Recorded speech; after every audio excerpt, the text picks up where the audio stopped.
All right, guys. Well, here we are. I'm running off 2 hours of sleep right now. I already did this video. This is the second time now I'm doing it. The first time sucked, so I had to redo it. And I had my Mickey Avalon deadline due today. Not the entire book, but a good chunk of it. And I'm making various characters in the book. I'm using every sponsor's name, So it's one. I was like, I need to hook the sponsors up more. So that's one thing I'm doing. It will forever be in the Mickey Avalon book as characters, peripheral characters, based off the people. And so, like the last, I'm a horrible procrastinator. I was like, oh, yeah, I'll do it tomorrow. I do that with everything. I'll do it tomorrow. That's drug addict shit right there. And the last week, I've been staying up all night, every night writing. Finally, at 8 a.m., I finished. Well, got close. I still have to do 2 more pages. I haven't done.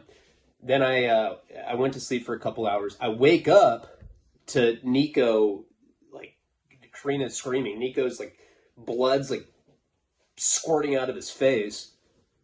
I was like, dude, come on, man. Bleed somewhere else. I'm sleeping. I was like, oh my God, what the fuck? And he was jumping on our bed, fell, hit his head against the table. He was fine. It was just a little nick. But, on the head, it bleeds profusely. I can already tell this video is going to be better. I have way better energy right now. We didn't have to, he didn't have to get rushed to the hospital. But we followed up with the doctor because, just to be safe, head injuries you don't fuck with. But, it's basically just a superficial wound. But, on the head it bleeds. But waking up to that was terrifying. So that's what I did all day today. I dealt with that. I still have to write more of the Mickey Avalon book. Then I have to work on the documentary because we're trying to get all of our ducks in a row for the March 1st when the final person comes on, the director, do all the polish work, get it all to where it needs to be so it's done. And naively, the film took way longer than I thought. Documentaries aren't like a traditional film where there's a shooting schedule and you have to be done by this date. It's kind of do at your own pace, and I don't know. I just thought it was going to be less work than it was. It's okay because I'm really happy with what it's ultimately going to be, especially when this new director comes on, because I don't think I was capable of directing it myself. I really tried, but I had to just, be honest with myself and be like, look, man, you're a bitch. You're not capable of this.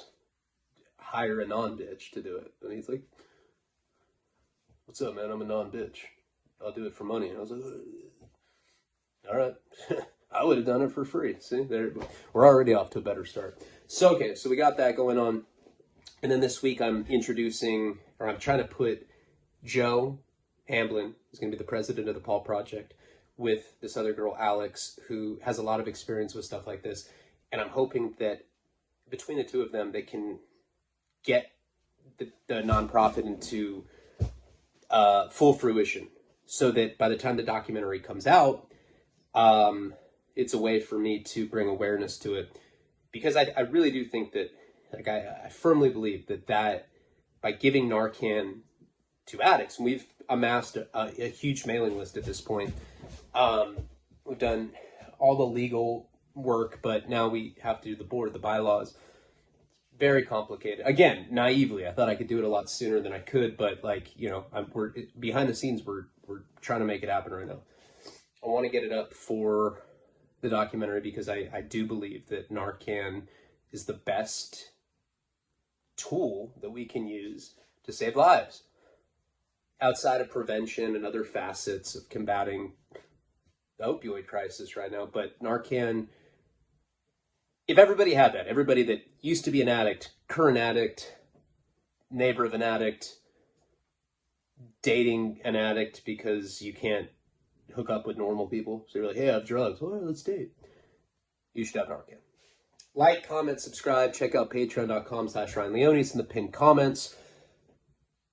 Let's get into the story. I've already done this story, but we're going to do it again. Because this is some of the best, in my opinion, this is when shit got really wild for me out there in Massachusetts. This is in the Albuquerque series. I do make it back to New Mexico, but we're not there yet. And I was I was doing just a subpar video. It sucked. You're subpar. I was doing stuff like that. I was like, what? This doesn't even sound good. All right, so let's get into it. So where we had left off last, and one thing that I did wrong on the video is I spent way too much time recapping. We don't even need to do that. Let's just go right into the story.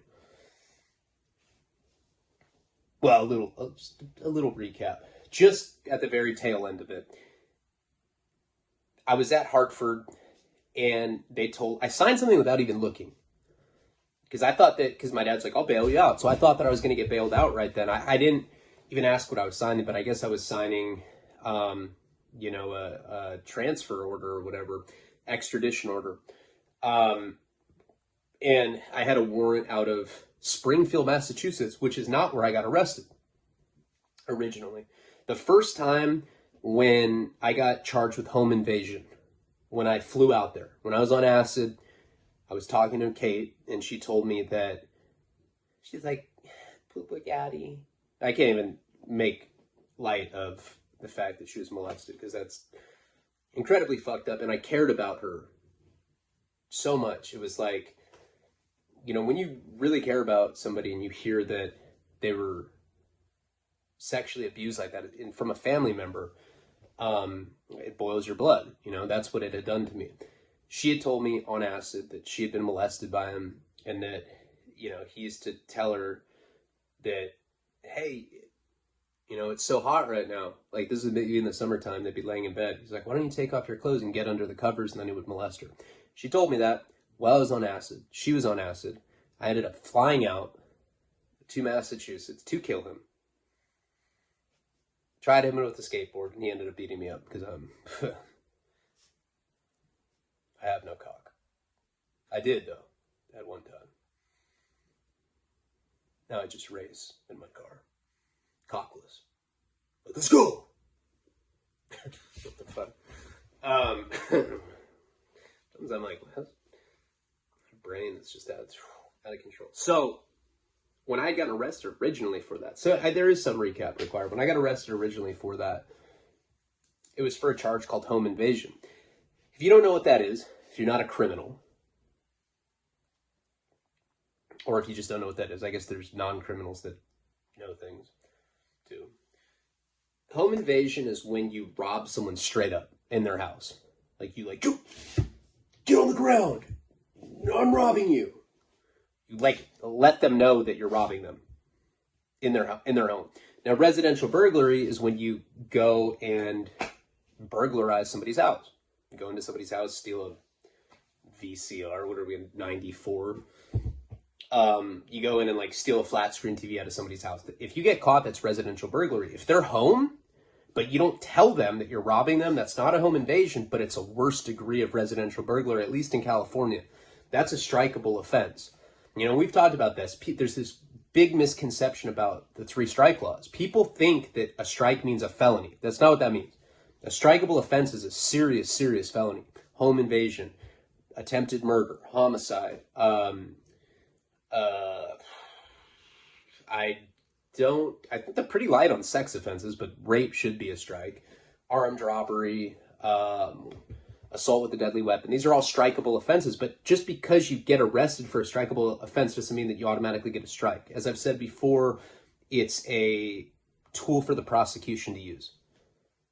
So they'll be like, hey, you can go do 3 years in prison right now. We'll give you 3 at 85%. You'll serve about, 2 years, 10 months on it. We'll give you a strike. Once you have a strike on your record, the next time you get another strikeable offense, they strike the first strike, and or they can strike the first strike, so they cannot apply it, or they can. But usually, if you already have a strike, this is a state level thing. There's a low end, a mid, and a high. So for pimping and pandering, it was 3 years, 5 years, 7 years, I think. Mid, low, high. If you have a strike, they give you the high automatically. So basically, once you start getting strikes, it increases the penalty after you get arrested. So that's why there's different degrees of residential burglary. But home invasion is even worse than that. That's when you go rob somebody's house, but you literally force entry and let them know. You're like, I am robbing you right now, just in case you didn't know. So if I get arrested, tell them that I told you so that it's worse. And that's like 25 years in prison. That's what I originally got arrested for out there. Because remember, I knocked on his door. I had a skateboard. I was like, hey, I'm here to kill you. And he like literally just like took it with one hand and just like beat the fuck out of me, broke my nose.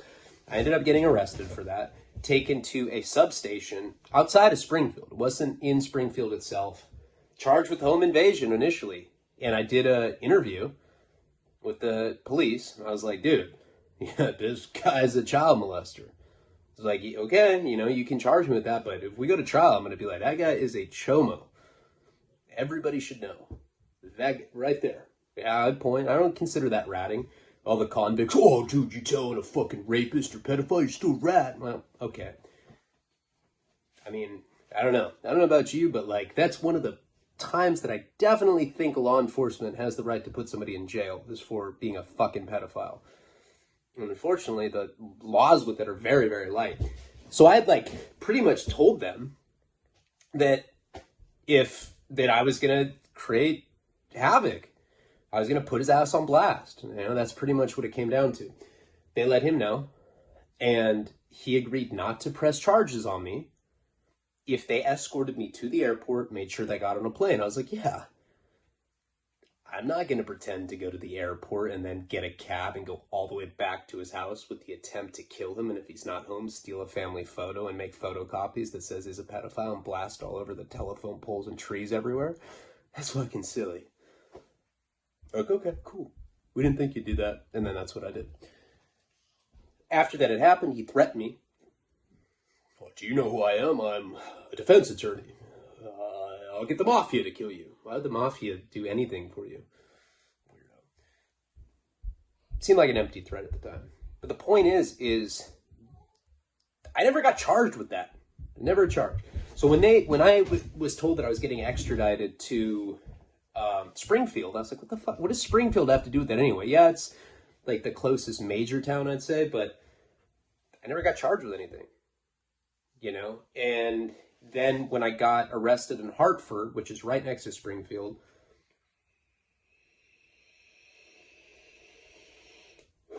I went to court and it was a DA reject. Also happened to me with the DUI years later, but I still did a Fed violation for it because they brought up the dirty cocaine. And so when they brought me to Springfield and when I went to court, I think that the charges were like disorderly conduct.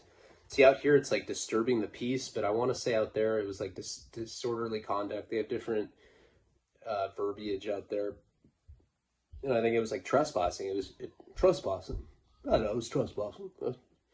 Have you ever passed in trouble? 2 hours of sleep, guys. I'm really trying. It was, yeah, I already did it at 35 minutes and it was garbage. I was like, damn, this story sucks. And it's a good story too. And I fucked it up. So when I'd gone to court, judge wouldn't let me go. I had a failure to appear. But I was like, I never got charged with this. What are you talking about?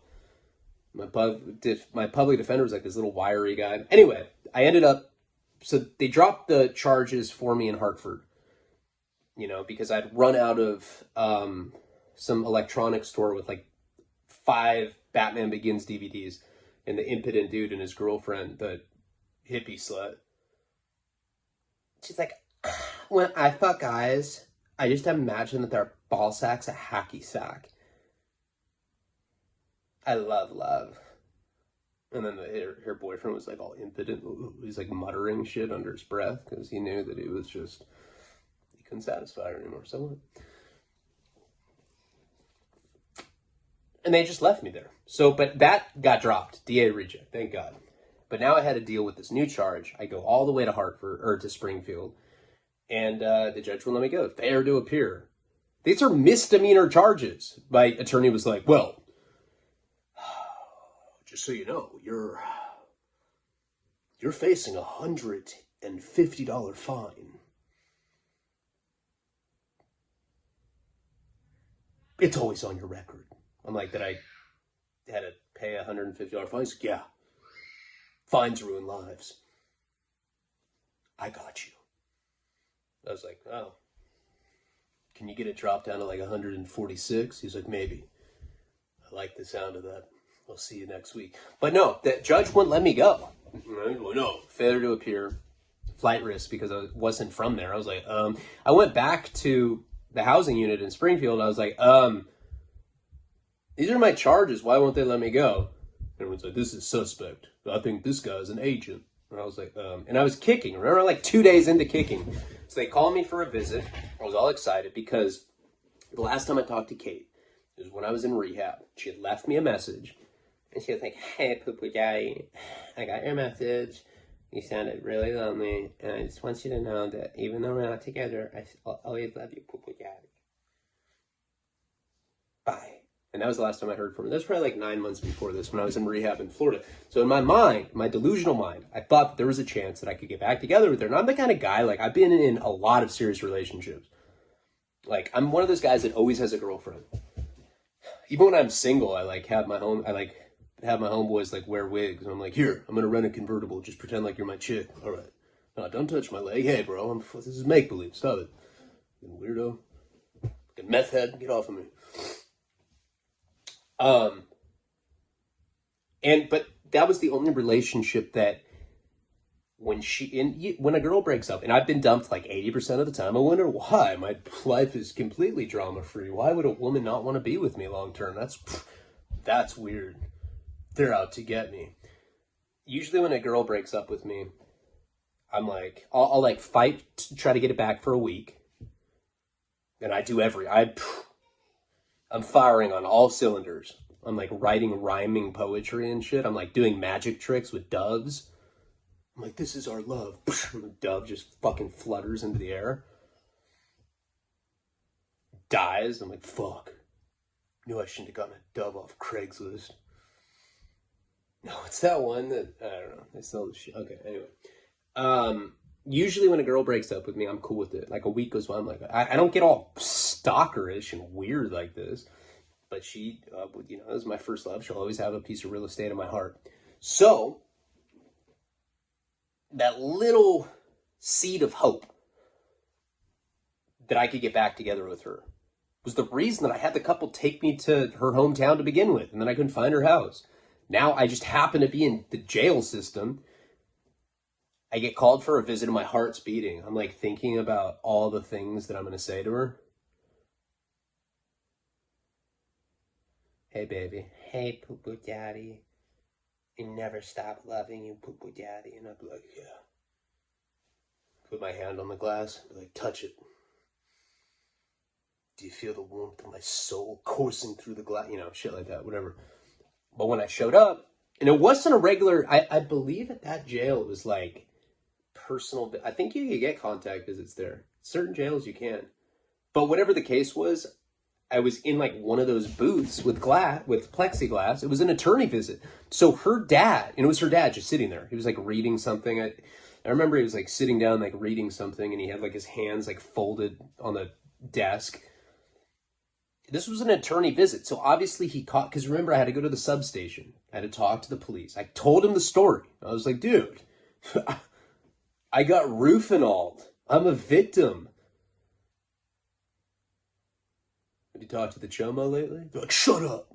What do you... No, they didn't believe... I think they thought my story was entertaining. But now, obviously he caught wind of it. So he's sitting there with his hands folded.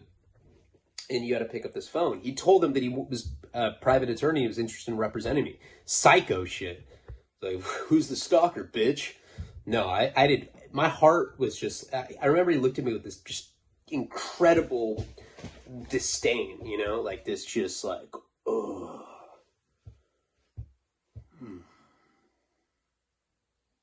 I was like, are you all right? No. I don't know what to do. I looked at him. He ended up picking up the phone slowly. It was just like in a movie. He's like, I was like, hello? Who's this? Now he said, this is pretty much verbatim what he said. He goes, what are you doing here, Ryan? I was like, you wouldn't believe me if I told you. He's like, I'm pretty sure that you're here because you want to see Kate. Let me tell you something. You've ruined her life. You've ruined my daughter's life. She is an emotional wreck because of you. I was like, well, that's,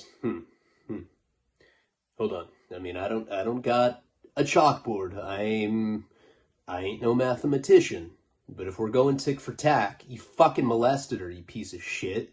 You ruined her life. He's like, she wasn't a drug addict before you. Now she's a drug addict. We've put her through therapy. You've ruined her life. You have. Now I find out that you're showing up here. What is it going to take for you just to get out of our lives once and for all? What's it going to take? I was like, well, why don't you have the mafia kill me? I was like yelling it into the phone because I knew they were recording it. I was like, I don't know what you're talking about. I was like, well, what do you mean by that? Like, what do you mean, what's it going to take? It's like, is it going to take money? Do you want money out of me? Is that what you want? Now, you got to realize, like, I'm 3 days into kicking heroin. Like, there's snot, like, spewing out of my fucking nose like walrus tusks. I'm like...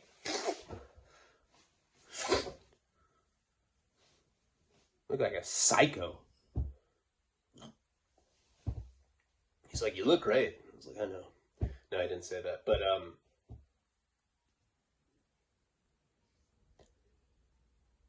I'll give you $15,000. I was like, dollars? He was like, yeah.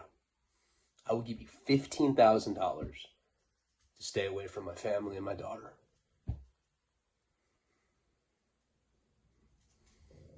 You know, I was thinking about what this guy did to her, you know?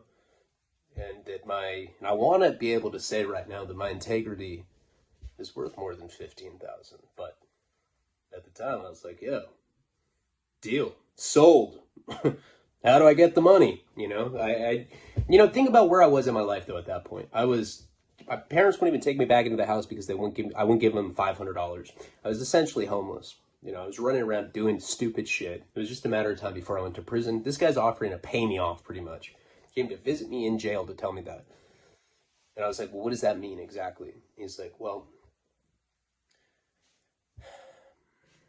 here's my business card. That's my office number. He said, you call my office when you're out of here. You won't be in here that long. Call me. We'll arrange a flight. As soon as you land back in California, I'll give you 15 grand. Now, I didn't trust this fucking dude, you know? Took the card. He's like, anything else? I was like, you're a piece of shit. You know, I was like, and honestly, I believe the universe is going to get you, but I'll take 15 grand and you'll never see me again. I promise if you give me that money, you'll never hear from me again. He just got up and he like left the phone hanging. So he told me to call him. He gave me this business card. He gave me his work number. You know, because when you're like in one of these like attorney visiting rooms, there's like this plexiglass. There's plexiglass. And there's like a little slit that people, you know, because you have to sign stuff with attorneys. There's like a little slit that they can push things underneath the plexiglass. And he ended up giving me this business card. It was the weirdest, I mean, completely unexpected that he would, I mean, I guess it makes sense because I created so many problems for their family. I'm surprised that he's still married to his wife. Like, I put him on full blast about being a chomo. But he was offering to pay me off. I mean, because it doesn't surprise me. He had a lot of money. And I kind of just sat in this little, you know, attorney visitation room or whatever. This little, like, cube. You know, until the guard came and took me back. So they took me back to this housing unit. I believe I was on calendar. I had to wait a whole week to go back to court. And they wanted to resolve it. You know, and I guess I was going to see what the options were. My attorney was going to talk to the district attorney and see what was going on. I didn't even know what my exact charges were. I know it was like disorderly conduct, trespassing, shit like that. Anyway, make a long story short, to get to like the core of this story. I was, I don't know, probably I don't really, my time in that jail, I remember that it was overcapacitated and I had to sleep in like one of these like plastic banana boats is what they call them. It's like this little mobile bed that you basically sleep on the floor if they don't have any more room for you. And typically, most times I've gone to jail when I'm kicking, I'll tell the inmates, I'll be like, oh, I'm sick. They'll give you a Jolly Rancher or whatever, and then you have to sleep in one of these banana boats because they don't want you to like be in a bunk. You basically like, they treat you like you have the plague or something. You're like kind of quasi quarantined, self-imposed by the inmates. So I just remember being in this banana boat, thrashing, not sleeping, getting up periodically, go use the restroom, bad diarrhea, kind of all blurred into a couple days. I remember telling some people about what had happened with, kind of like telling the whole story about Kate's dad, and people were tripping out on it, just, getting in my ear, basically telling me that it was a setup and he was trying to fuck me over in some way. But I'm like, I don't really see how that's possible if he's getting me a flight. If he's going to pay for my ticket, he's going to give me money when I get home. And that was his style too, just like pay shit off, make it go away. I was set to go back to court, and the guard said my name, Leon, roll it up. Some scrumpy little fuck. I was like, huh? Roll it up. You're going home. I was like, I'm going homo? No, home. Home. Get your shit. I didn't have any shit. I was like, fuck, let's go. I got up, all excited, balled my linen up on my banana boat, and they took me out of there. It probably took me about an hour to get out of there. Because I got extradited, they had sent my clothes, to this other jail.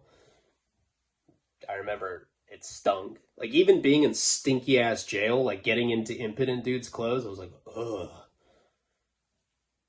And I didn't have anything in my pockets. Pockets were turned inside out. And when they were dressing me out, I was like, hey, where's my property? You have like the rest of it? Because I wanted the phone numbers. I still needed to call JP's girlfriend, Ashley, and I still needed to call the girl from Santa Fe. That was like my only contacts, besides my dad, who had been willing to bail me out. So we were like kind of on good terms at that point. But they didn't have, I think I only had like a lighter and like this piece of paper with these phone numbers written on it. They didn't have that. And I like I was like, hey, where's the rest of my stuff? I had a lighter and I had a scrunched up piece of paper that had some pretty important phone numbers on it, bro. Don't think I won't see you fucks. Whatever I said. But they're like, well, you probably left it at Hartford. You're going to have to do a property claim. I was like, fuck. Now, I had originally gotten these phone numbers off of MySpace.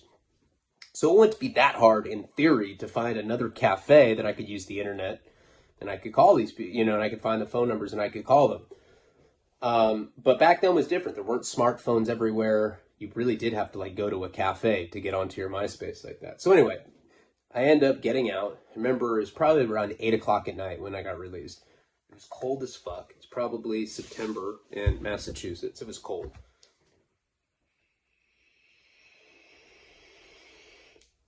Aren't you guys proud of me that I quit smoking? No, I vape. Feel like a completely different person now. Start a band, start playing saxophone and shit. All right. So after I got out, I remember I found a payphone. I called my dad, and I told him what the situation was. He was definitely surprised that I'd gotten out. I didn't tell him about Kate's dad. Didn't say anything. And he was happy that I was not in jail anymore. And I was like, Dad, can you please Western Union me some money? And at first he was kind of resisting it, but I was like, this is why I keep getting into this situation in the first place. I don't have any money. And that's why I keep bouncing. I was in Vegas and I was in Atlantic City. Now I'm in fucking Springfield, Massachusetts. I need money so that I'm not on the street. I need to get a hotel, I need to get cigarettes. I need to get food. So my dad ended up sending me $150 Western Union, but this is the problem. It was too late at night to be able to get it. I didn't realize that when I'd asked him for it. I didn't have a wallet or anything, but back then, you know, I was in Florida, Albuquerque, all these different places where I get Western Unions. You can do it without an ID if you have a password, you know? So my dad would like give me a password. It would always be the name of our first dog, Bogey. And then I'd go into like a drugstore to the Western Union. I'd be able to get the money. So he ends up sending me $150 with the password, and I'm stoked because, you know, I'm like day 5 into kicking heroin. Now, definitely the worst part of it's behind me, but I still have that like intense primal instinct to get more. Like, like, you know, you just start panicking because you need it. My dad agrees to Western Union the money, and he's asking me how I'm going to get home, and I was like, hey, I got, you know, JP said that he would get me a plane ticket. In my mind, I'm thinking about Kate's dad. You know, I'm going to call him, I'm going to get a plane ticket, but first, I'm going to get some heroin, get well, get a hotel room. My dad ends up Western Union the money, and I'm not able to get it that night. It's too late. There's nowhere where I can get Western Union, or at least I couldn't find one. And again, I didn't have a smartphone, so I couldn't like Google like 24-hour check cashing places where you can get Western Union on. I think it shuts down at a specific time anyway. Anyway, the point is I couldn't get the money. So that night I ended up like just walking aimless. I didn't have a sweatshirt on, didn't have a jacket, just had like I think corduroy pants, either corduroy or like some weird ass like rhino colored jean pants. In a t-shirt with like sweat, onion smelling fucking stains underneath the armpits. It was disgusting. Walked around aimlessly. No, and it was horrible. It was torturous knowing that I could have gotten my money, that I had money just sitting there. And I finally find this park, like in the fucking ghetto there. When I say ghetto, I'm talking about like, I was straight scared. There's like gangsters in parkas that had like ski masks on and shit. I was like, hey, you're not gonna hurt me, are you? No, man, I'm just chilling. I'm like, all right. I was scared though. I ended up getting to this playground, and there was a bathroom. It was locked. There was a chain around it. Couldn't get in. So I ended up sleeping in this like, you know how like sometimes they have slides in playgrounds that like have a tube. It's like a tube. It looks like a water slide, but it's not a water slide. I ended up passing out in there. Like I like slid down the slide, and I was able to like kind of like scoot my ass up just enough where like this tubular slide was like blockading the wind. So I was still fucking free. I spent all night just up kicking heroin in this like upright, uncomfortable ass position. Anyway. Next day, it's like 7 a.m, and I'm like day 6 kicking. Feel like shit. I end up like walking around until I'm able to find a Western Union. Found a Western Union, got $150. Now I have money. I know logically I could have just tried to find like some internet cafe, but I knew that I could score in Hartford anyway. So I ended up taking a taxi to Hartford, back to the place where I used to score with the impotent dude and the hippie girl. And I don't remember what I got. Probably, I don't know, bundle or something. I remember I had enough money for cigarettes, enough money for food. I mean, the only thing that I didn't have enough money for was another hotel. So I don't remember how much dope I got. But I got well, got a syringe. And I could have just toughed it out and kept going. I would have made it to the other side, but that's not what I did. So now I was in Hartford. I end up showing up at this jail. There's like some like administrative office there, and I just like showed up, told them my situation. I was like, hey, I need to put, I got arrested with property. I didn't get it back. Lady at the front desk was like, okay, well, that's great. Can you tell me, because they itemize it. When you get arrested, like if you have a wallet, they'll be like, one wallet. They'll like take the money out. They'll be like, all right, $36, and they'll like say what denomination the bills are in. They itemize everything down to a T. She's like, can you tell me what property it was so that I can look it up, see if perhaps we have it, because we have unclaimed property department. I was like, a Bic lighter. She's like, okay, a Bic lighter. I was like, in a wrinkled piece of paper with phone numbers on it. She's like, oh, you're pulling my leg. What are you really missing? I was like, that's it. I was like, I have no soul anymore. I traded it for IV drugs. She's like, oh, that's really awkward. Okay. And so she, I don't know, she went in the back, comes back. She's like, oh, good news for you. And she had this bin and it like had my name on it. They like have all this like unclaimed property. Anyway, I ended up getting it. Now I have these phone numbers. So my plan in my mind, I'm like, all right, I'm gonna call them. Right? These are like my two hottest prospects. Like I for sure, I was like, all right, JP's for sure out, but I have his girl's number, so I'll be able to get a hold of him somehow through her. And I have this girl in Santa Fe. And I'd be like, yeah, I was surfing in Costa. Fuck, we didn't have service. I'm still down to come to Santa Fe. Well, only if you have room for my board. You know what I'm saying? You know, I was like some sleazy con artist. If I was like in my 50s, I'd totally be one of those guys that like women are like, he was a scammer, like on Unsolved Mysteries, and it would like show a mugshot of me, like, you know, be that guy. But I wasn't. I was some acne face like kid in my early 20s. So I was gonna call them. I'm walking from the Hartford jail, kind of like back into the city. Where I scored wasn't too far from the jail, ironically. And I'm like, I don't know, probably walk for like 5 fucking minutes and I hear, Leone.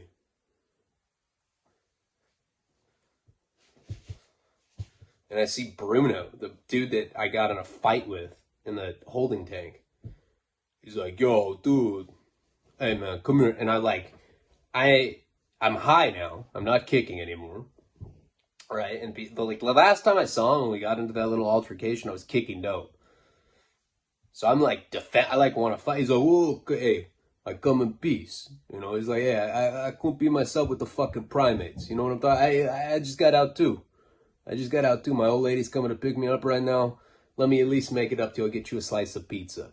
Okay? He's like, I live around here. I'm a local.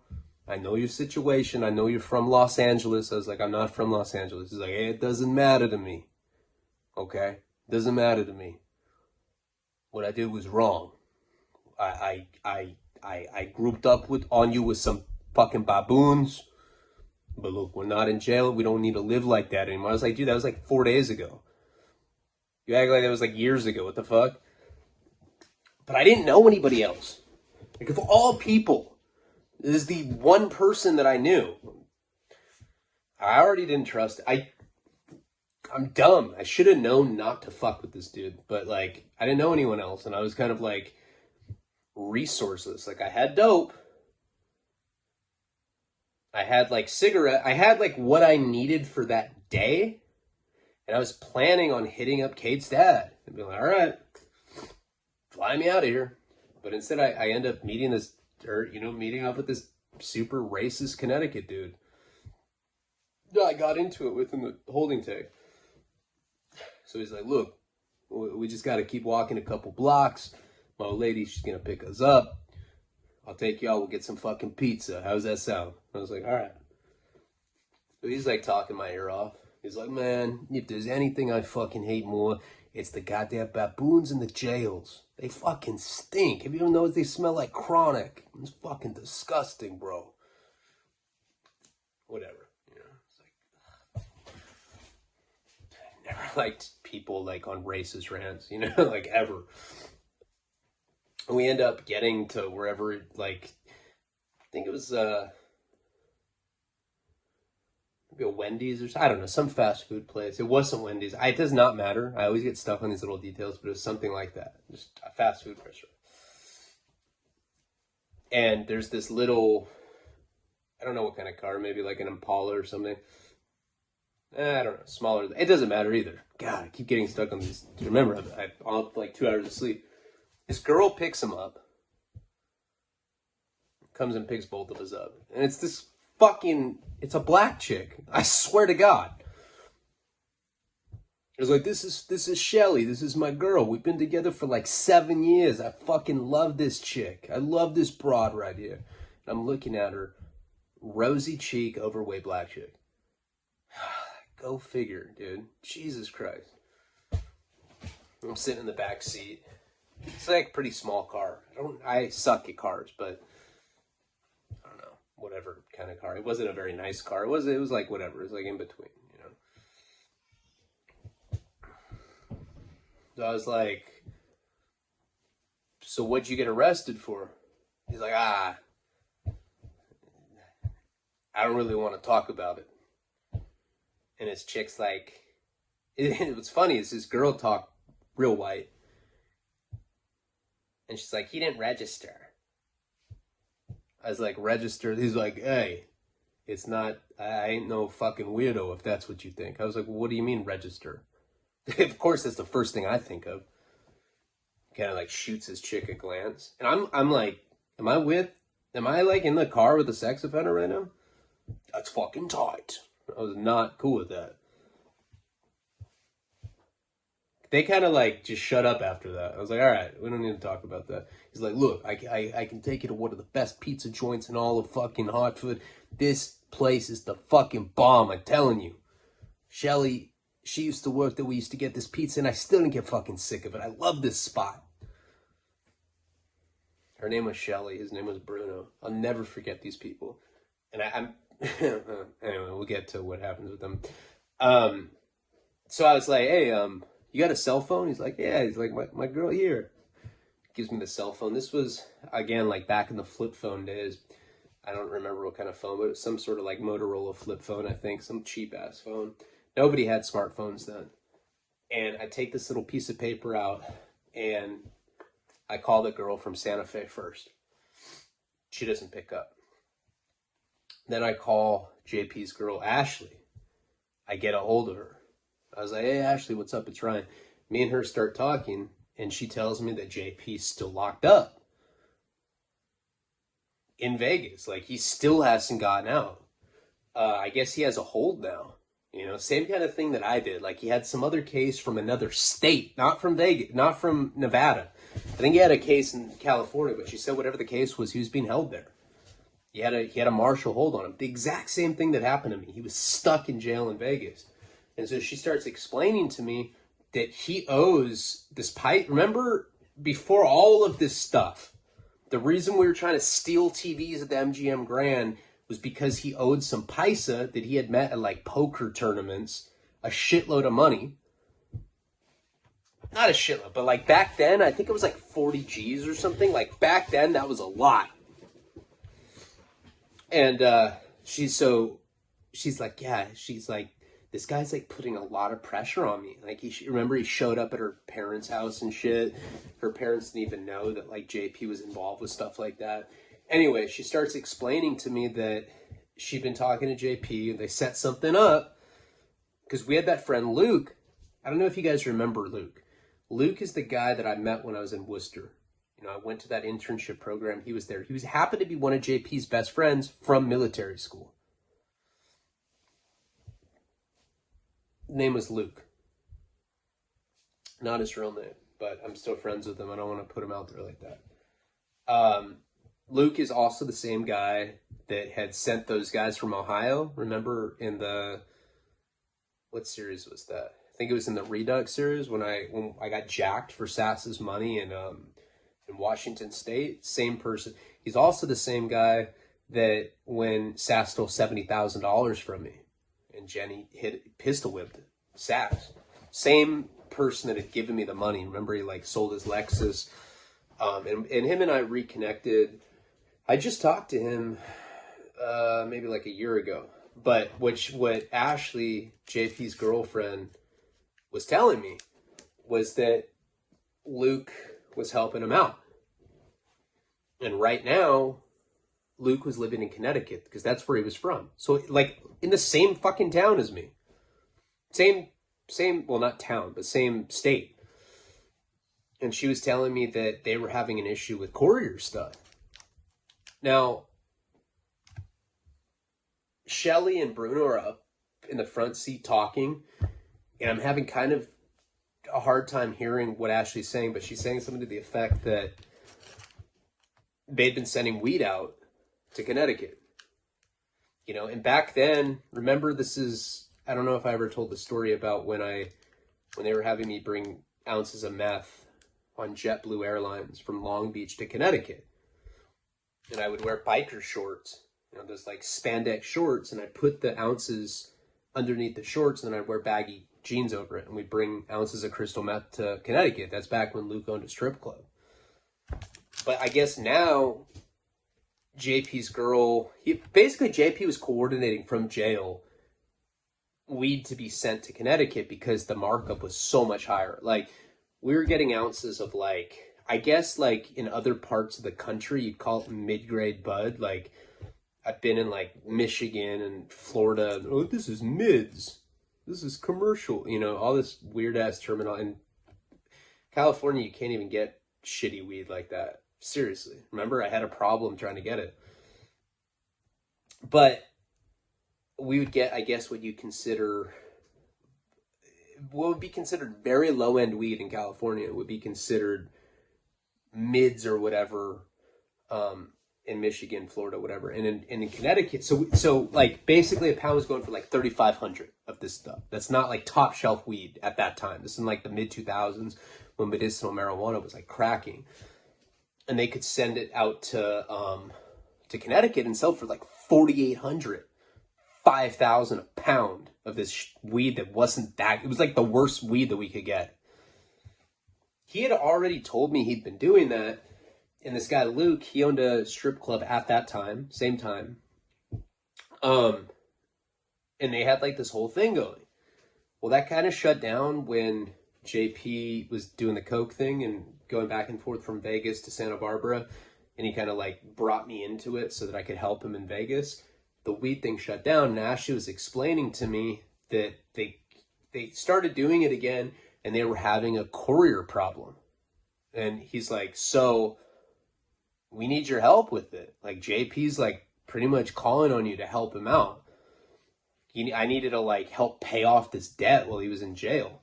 So courier stuff was something I'd never done before. I've done it since, but at that age, I was 21. This is before the Molly and all that stuff. So I hadn't done like courier work for anybody. That was like stuff that bigger league people did. What that means is it's basically when you're selling a bunch of weed or any kind of drug for that matter, cross country. And weed is one of those things where in California we get high quality weed for a lot cheaper, and we can also get better quality, like more expensive weed than other parts of the country. So people will send pounds, 100 packs, which is called a box. They'll send a box all the way out to Connecticut, make 60, 70,000 in one shipment. Well, what happens is this guy Luke was catching the weed out there, selling it, and then they had a problem getting the money back. You can't do the thing where you send it in the mail. It's just kind of like a no-no. So that you need to physically bring the money back. Well, when you're talking about $300,000, $400,000, $500,000, that may not be what you're actually making, but to cover 100 pounds, might cost $300,000. You got to get $300,000 back to the grower or whatever. This is like this whole intricate thing that JP had set up. You had to physically bring that cash back. It was harder to get the cash back than to get the weed over there. People are okay with sending weed, but for some reason weren't okay with sending money. Like, too much weird ass shit happened with it, and that makes no sense. It's kind of like ass backwards.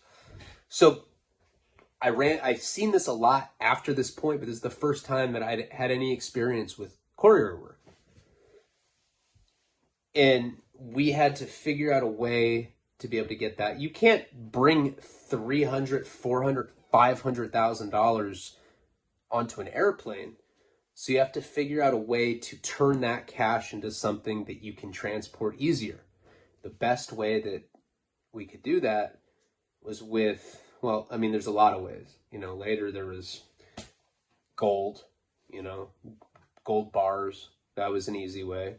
You know, you could take the train with that. You know, you can get a brick of gold or whatever, bunch of it, bring it. That shit's super heavy. But you could also get these golden coins are worth like 2,500, 3,000. You get them at pawn shops. So the reason that they needed me was because there's only like a finite amount of this stuff in any given town. Okay, you go to a pawn shop, they usually have like a couple gold coins for sale. Maybe this one's worth 1,500, maybe it's worth 5,000, whatever. This is all common shit now to me, but like back then it was relatively new. So when you'd hit a town like that, say Luke had made 400,000, maybe, you know, he had $400,000 worth of cash. He'd have to get in his car and drive around the East Coast, going to different pawn shops, seeing if they have the golden coin, the golden coins. You know, maybe each pawn shop only has a couple. So it takes manpower. It takes multiple people driving around with cash. And then you can only drive around with so much cash. You get pulled over and you have 300 grand, you get fucked over. A lot of times cops will just take that money. So she's explaining this to me, but I can't really hear her that well, but I'm getting like bits and pieces of it. And basically she's asking me if I can help Luke out. She gives me Luke's number. She's like, you know, meet up with him. Meet up with him.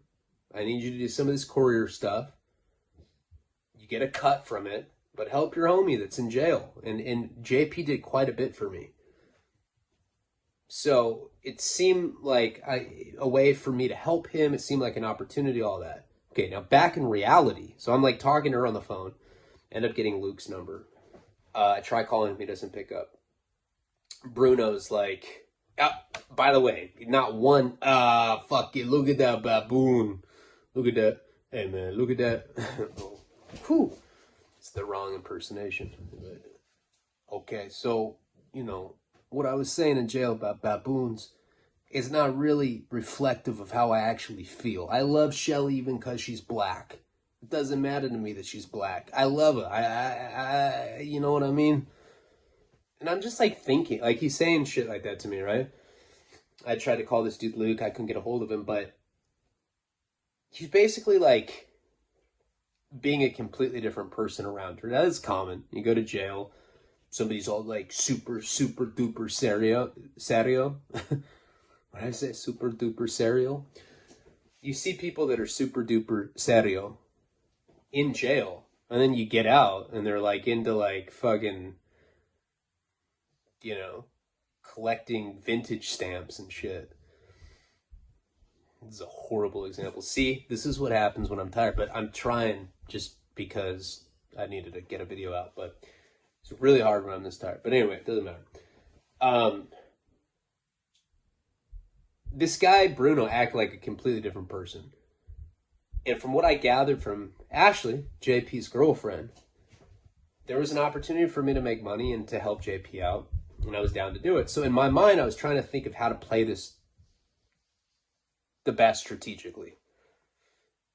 Kate's dad would pay just to get rid of me because he didn't believe that I was out there for the reason. Think about how outlandish my story sounded. Yeah, I don't know. I was out in Vegas partying.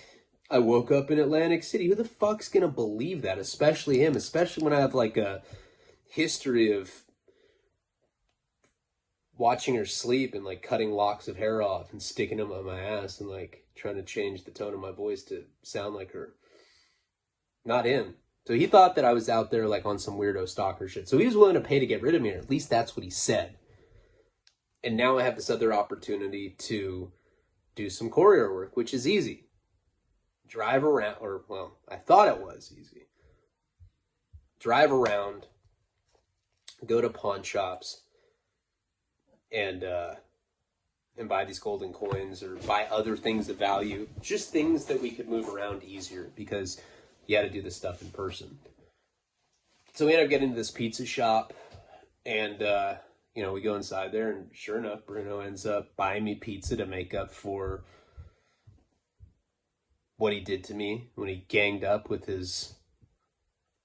Couldn't believe these black dudes in this holding tank. This guy is going on these racist rants for like an hour. And then he makes fun of me, the other white dude in there that's not on that time, is not saying anything disrespectful at all. I'm just sick. And they all ganged up on me when I asked to go to the gay unit. I don't want to be sick. He tricked me. I just couldn't believe that he was like that, you know. Or I couldn't believe that the dudes in the drunk tank were like that. You would have thought that there was like 20 of them. They could have just grouped up and beat the fuck out of him. So my whole plan was to somehow get to Luke. I mean, I hadn't talked to Luke yet at that point, but that was my plan. Get to him, do whatever work needed to be done out there. And then at the end, use Kate's dad to get a free ticket home and get to 15 grand. Now I'm going to be back in California. I'll get 15 grand. That's a nice little, you know, that's a nice little springboard for me. You know, I can actually like trade a life out of that. This is all the stuff that I'm thinking. So while we're at the pizza shop, buys me the pizza, his phone rings. And it's Luke. Hey, Leone. Hey, man. I think one of your California fruity friends is calling or something. This guy sounds like a fucking creep. Here you go. And I like got the phone, and the guy didn't sound anything like a fruity cow. He was literally a Connecticut dude. I was like, hey, what's up, man? And so him and I started talking, like I'm on this phone. Again, we're like in a noisy restaurant, so I can't hear him that well. But it's Luke, and he basically was asking if I could get to him. What was the name of the town that he was in?